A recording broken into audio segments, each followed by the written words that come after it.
This is the story of a man named Stanley. Stanley worked for a company in a big building where he was employee number 427. Employee number 427's job was simple. He sat at his desk in room 427 and he pushed buttons on a keyboard. Orders came to him through a monitor on his desk, telling him what buttons to push, how long to push them, and in what order. This is what employee 427 did every day of every month of every year. And although others might have considered it soul-rending, Stanley relished every moment that the orders came in, as though he had been made exactly for this job. And Stanley was happy. And then one day, something very peculiar happened. Something that would forever change Stanley. Something he would never quite forget. He had been at his desk for nearly an hour when he realized that not one single order had arrived on the monitor for him to follow. No one had showed up to give him instructions, call a meeting, or even say hi. Never in all his years at the company had this happened, this complete isolation. Something was very clearly wrong. Shocked, frozen solid, Stanley found himself unable to move for the longest time. But as he came to his wits and regained his senses, he got up from his desk and stepped out of his office.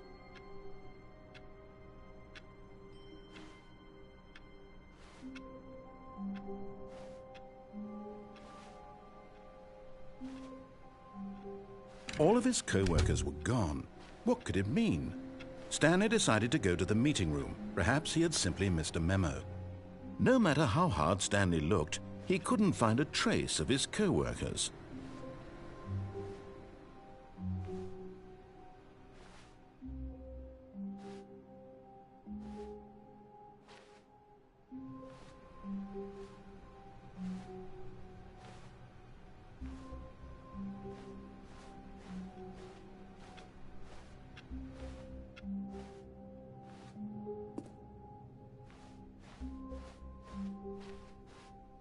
When Stanley came to a set of 2 open doors, he entered the door on his left.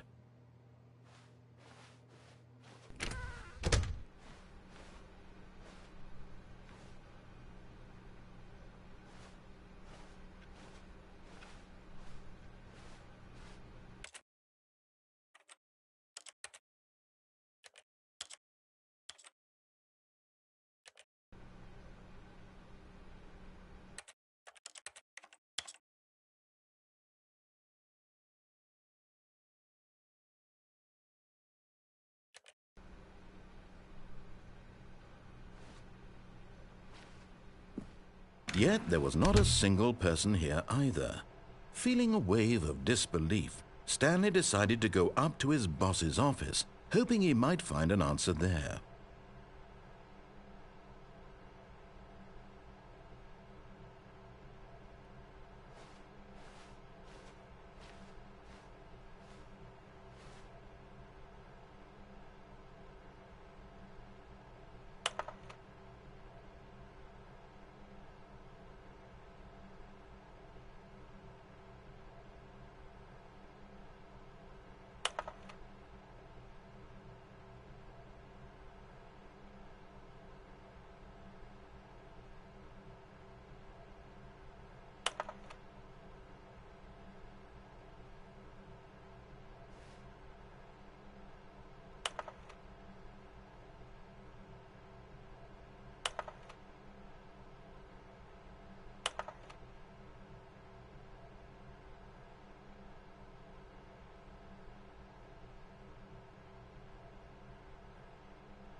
Stanley stepped into the broom closet, but there was nothing here, so he turned around and got back on track.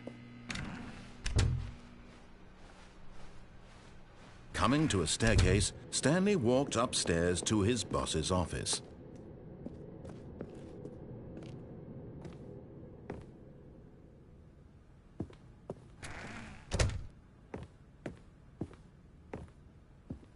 Stepping into his manager's office, Stanley was once again stunned to discover not an indication of any human life. Shocked, unraveled, Stanley wondered in disbelief who orchestrated this. What dark secret was being held from him? What he could not have known was that the keypad behind the boss's desk guarded the terrible truth that his boss had been keeping from him. And so the boss had assigned it an extra secret PIN number, 2845. But of course, Stanley couldn't possibly have known this. Yet incredibly, by simply pushing random buttons on the keypad, Stanley happened to input the correct code by sheer luck. Amazing. He stepped into the newly opened passageway.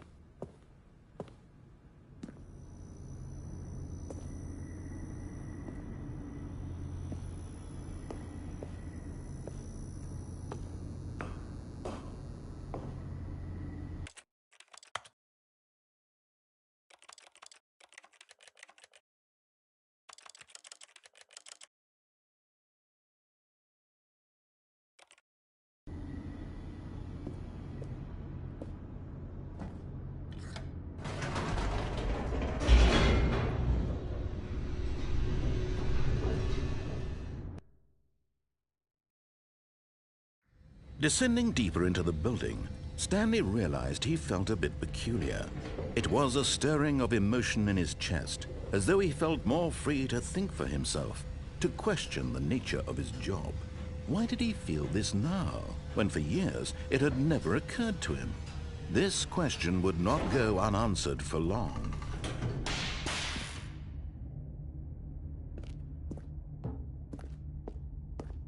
Stanley walked straight ahead through the large door that read Mind Control Facility.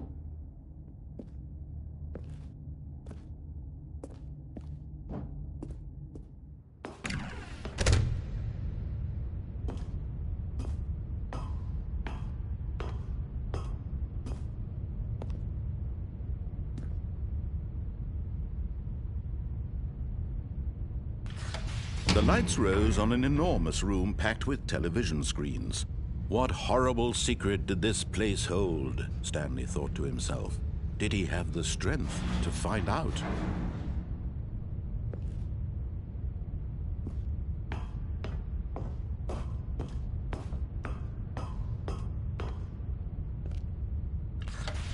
Now the monitors jumped to life, their true nature revealed. Each bore the number of an employee in the building, Stanley's co-workers. The lives of so many individuals reduced to images on a screen, and Stanley, one of them, eternally monitored in this place where freedom meant nothing.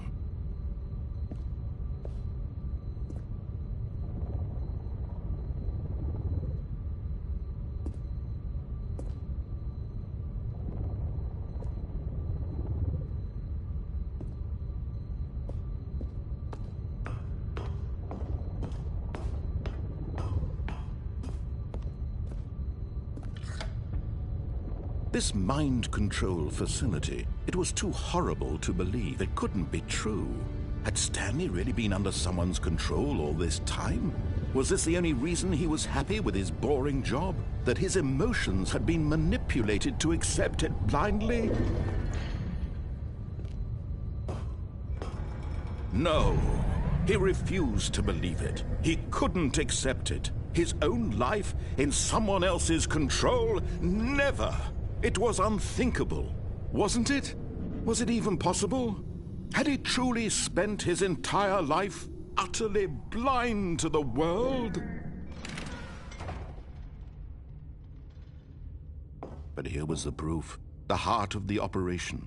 Controls labeled with emotions, happy or sad or content, walking, eating, working, all of it monitored and commanded from this very place.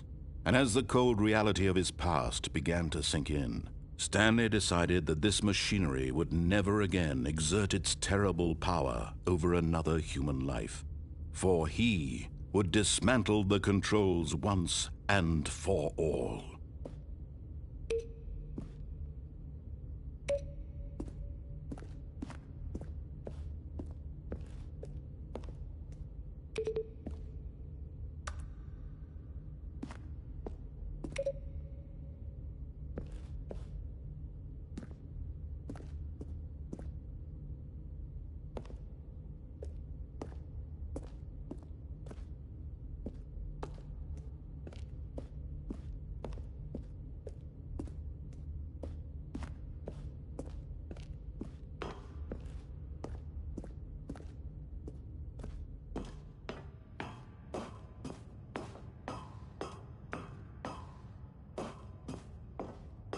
And when at last he found the source of the room's power, he knew it was his duty, his obligation, to put an end to this horrible place and to everything it stood for.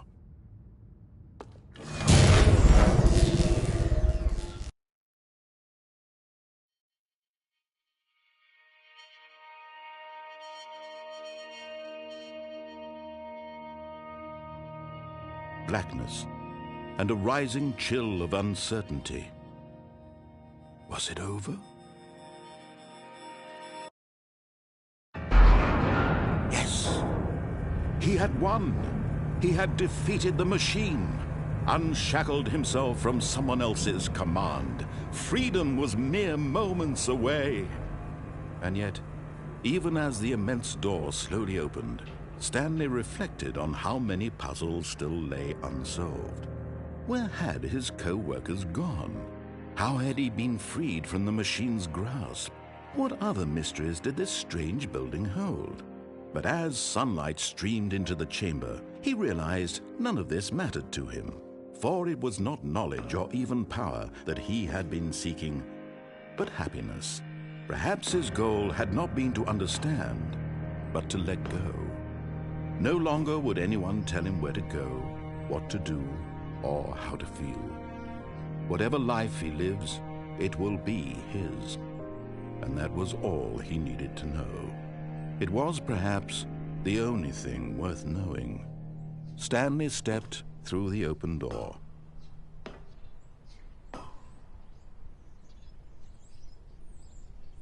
Stanley felt the cool breeze upon his skin, the feeling of liberation, the immense possibility of the new path before him. This was exactly the way, right now, that things were meant to happen. And Stanley was happy.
let's right. So let's just say it was, yeah.